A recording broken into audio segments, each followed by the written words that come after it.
नमस्कार श्रोतागणों। हिंदू धर्म की 16 वृत्तांत अथवा कहानियां भाग 1 में आपका हृदय से स्वागत है। हर कोई यह जानने का प्रयास करता है कि हिंदू धर्म की शुरुआत कैसे हुई और क्या है इसका क्रमबद्ध इतिहास। बहुत से लोग पुराण कथाएं पढ़कर हमेशा भ्रम में रहते हैं और सोचते हैं कि आखिर पहले कौन हुआ और बाद में कौन। उत्पत्ति का मूल जानना और फिर क्रमशः विकास, उत्थान और पतन को जानना जरूरी है।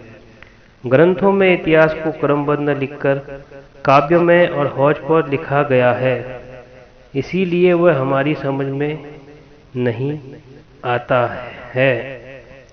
हिंदू धर्म के इतिहास को कई इतिहासकारों ने लिखा है, लेकिन आजकल नेट का युग है। यहाँ इतनी लंबी चौड़ी बातें लिखने से शायद ही समझ में आए। मोटी मोटी किताबें पढ़ने की किसे फुर्सत है। हिंदू धर्म के प्राचीन इतिहास को किसी मानव की उत्पत्ति से जोड़कर नहीं देखा जा सकता।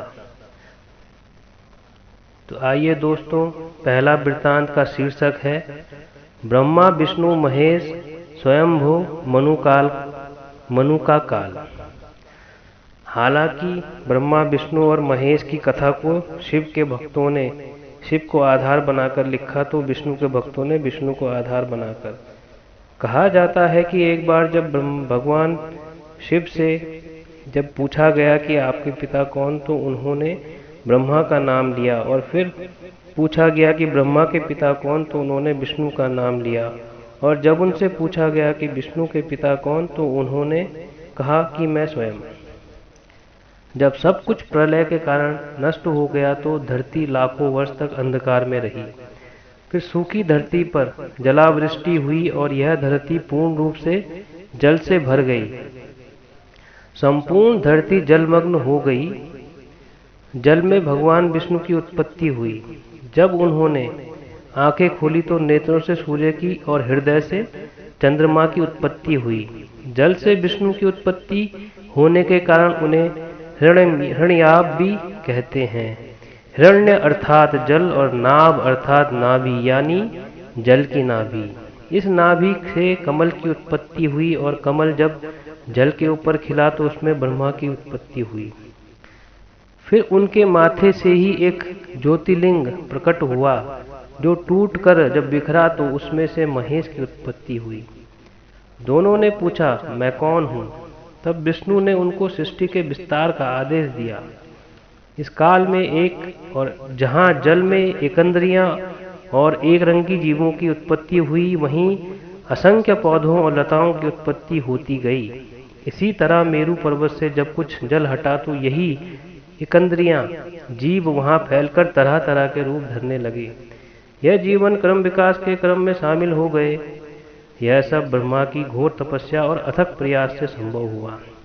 तब ब्रह्मा ने एक ऐसे जीव की उत्पत्ति करने की सोची जो अन्य जलचर, थलचर और नवचर जीवों की अपेक्षा अधिक बुद्धिमान हो, अर्थात खुद ब्रह्मा की तरह हो।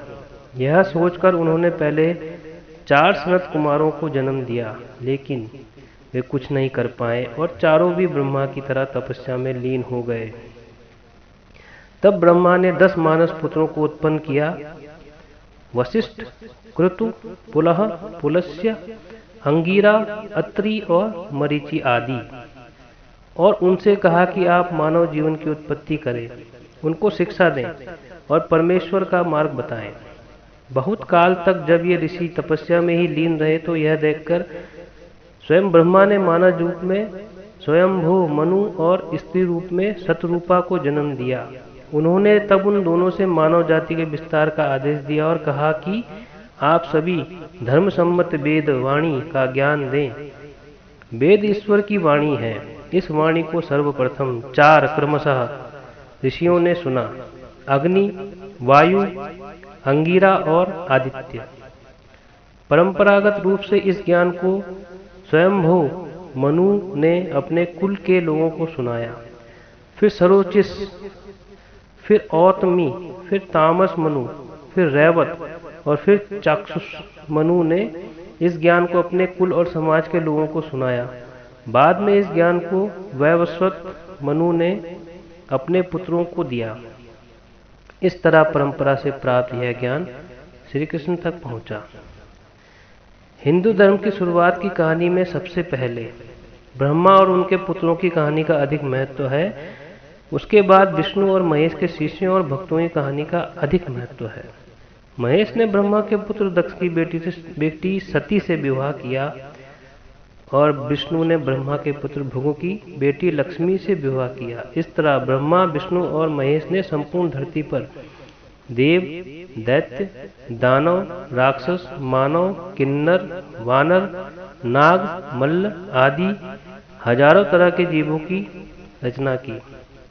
उल्लेखनीय है कि स्वयंभू मनु के कुल में भरत ऋषभदेव हुए। ऋषभदेव स्वयंभू मनु से 5वीं पीढ़ी में इस क्रम में हुए: स्वयंभू मनु, प्रियव्रत, अग्निनिंद्र, नाभि और फिर ऋषभ। ऋषभदेव ने प्रजा के जीवन के निर्वाह हेतु असी मसी, कृषि, वाणिज्य, विद्या, शिल्प आदि की शिक्षा दी। इसका नंदा व सुनंदा से विवाह हुआ। इनके भरत व बाहुबली आदि 100 पुत्र हुए। भरत के नाम पर ही इस अजनाब खंड का नाम भारतवर्ष रखा गया। तो श्रोतागणों, ये था हमारा पहला हिंदू आध्यात्मिक वृत्तांत। जल्दी ही भाग द्वितीय अपलोड करूंगा। तब तक के लिए आज्ञा चाहता हूँ। जय महाकाल, जय माँ भारती।